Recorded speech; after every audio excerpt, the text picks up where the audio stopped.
नमस्ते दोस्तों, मेरे आज के वीडियो का विषय है डॉक्टर राम मनोहर लोहिया।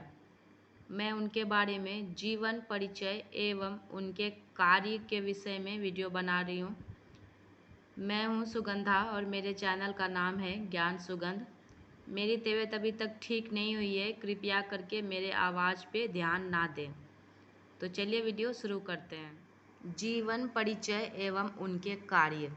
डॉक्टर लोहिया का जन्म 23 मार्च 1910 को उत्तर प्रदेश के अकबरपुर नामक गांव में हुआ था। उनके पिता श्री हीरालाल लोहिया और माता कुमारी चंदा देवी थी।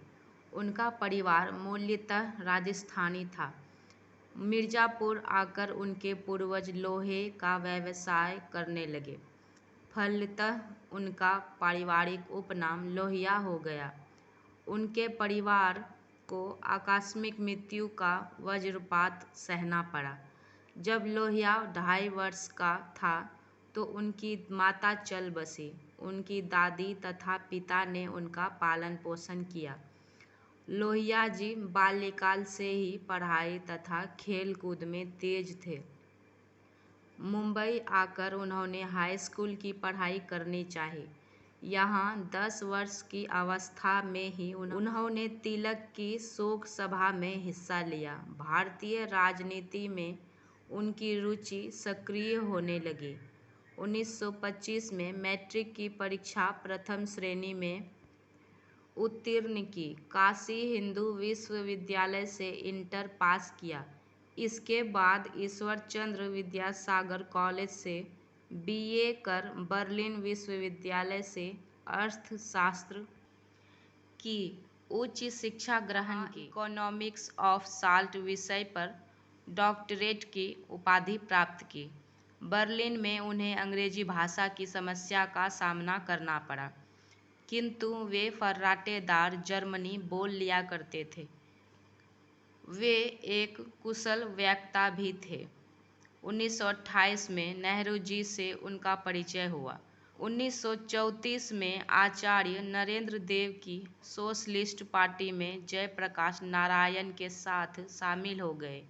उन्होंने पार्टी के मुख्य पत्र कांग्रेस सोशलिस्ट का संपादन भी किया। 1935 में कांग्रेस के विदेश विभाग के प्रमुख बनाए गए। 1942 भारत छोड़ो आंदोलन के दौरान वे भूमिगत हो गए और उन्होंने कांग्रेस रेडियो नामक गुप्त रेडियो की स्थापना और संचालन भी किया, जिसे उन्होंने कलकत्ता और मुंबई से गुप्त रूप से चला रखा। 94 दिनों तक उन्होंने इसके द्वारा उत्तेजक भाषणों का प्रशासन भी किया। अंग्रेज सरकार उन्हें पकड़ना चाहती थी। इसके पहले ही वे नेपाल भाग गए, जहां जयप्रकाश जी के साथ उन्हें भी गिरफ्तार कर लिया गया। वहां से फरार होकर वे भारत वापस आ गए। 20 मई 1994 को अंग्रेज सरकार ने उन पर अमानवीय अत्याचार किए। बाद में अंग्रेज सरकार ने उन्हें आगरा जेल में डाल दिया। 11 अप्रैल 1946 को अंग्रेज सरकार ने लोहिया और जयप्रकाश को छोड़ दिया। इसके बाद उन्होंने गोवा की आज़ादी के लिए आंदोलन छेड़ा। 28 सितंबर से 8 1946 तक गोवा सरकार ने उन्हें कैद में रखा। उनकी समाजवादी विचारधारा ऐसी थी कि नेहरू जी से मतभेद होने पर उन्होंने कांग्रेस की सदस्यता से त्यागपत्र दे दिया। स्वतंत्रता मिलने के बाद वे 1966 तक संसद में विपक्ष के सदस्य रहे, जहां एक मजबूत विपक्ष की उन्होंने प्रभावी भूमिका का निर्वहन किया।